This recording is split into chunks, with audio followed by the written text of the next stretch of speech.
West Virginia. Mountains older than memory, rivers that carve through stone and time, valleys where the fog lingers longer than it should. In these hills, stories grow the way trees do, rooted deep, twisting in unexpected ways, reaching towards something unseen.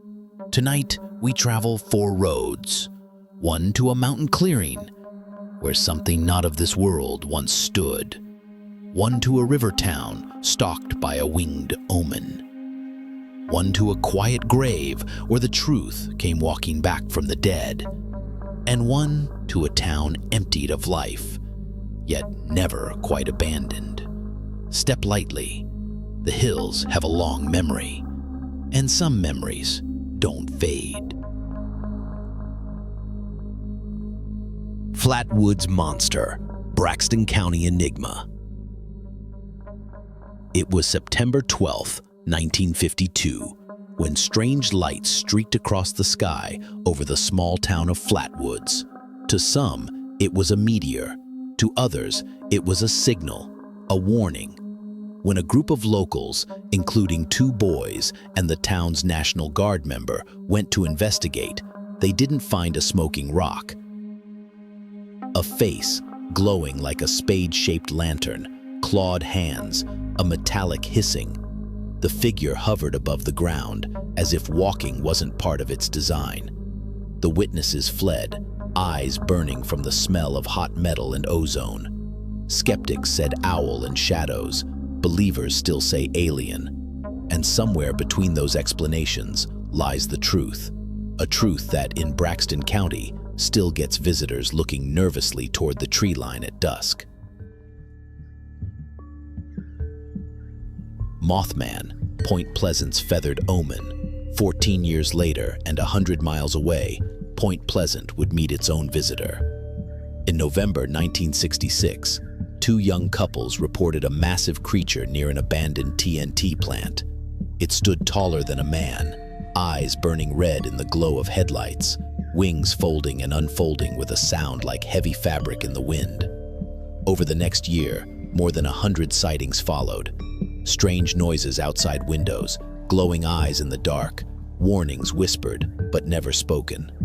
Then, on December 15, 1967, the Silver Bridge collapsed into the icy Ohio River, killing 46 people.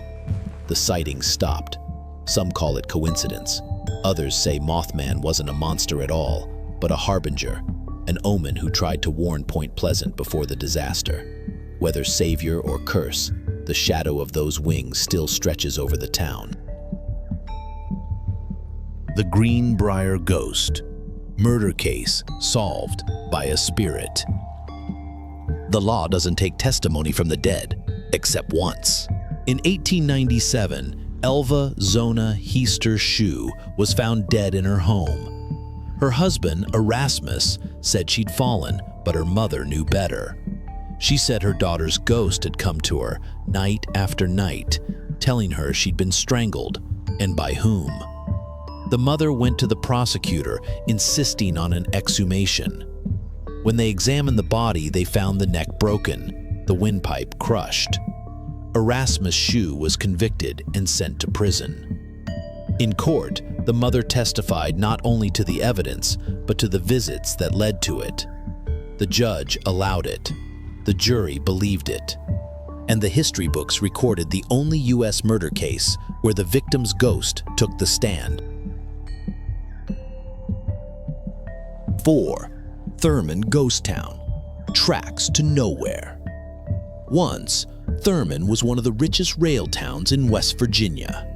Incorporated in 1900 and named after Captain W.D. Thurmond, it grew along the Chesapeake and Ohio main line into a narrow strip of banks, shops, and brick hotels. The 35-room Lafayette and the 100-room Dun Glen, famous for parties that could last all weekend. Across the river was Ballyhack, a red light district that catered to miners and railmen with liquor, gambling, and worse. The good times ended fast. When the C&O Railway switched from steam to diesel in 1949, Thurmond lost its lifeblood. No more coal or water stops. No more train crews spilling into town. By the 1950s, the depot stood quiet. By the 1990s, fewer than a dozen people called it home. Today, much of Thurmond is preserved by the National Park Service as part of the New River Gorge National Park and Preserve. The renovated depot serves as a visitor center and seasonal Amtrak station.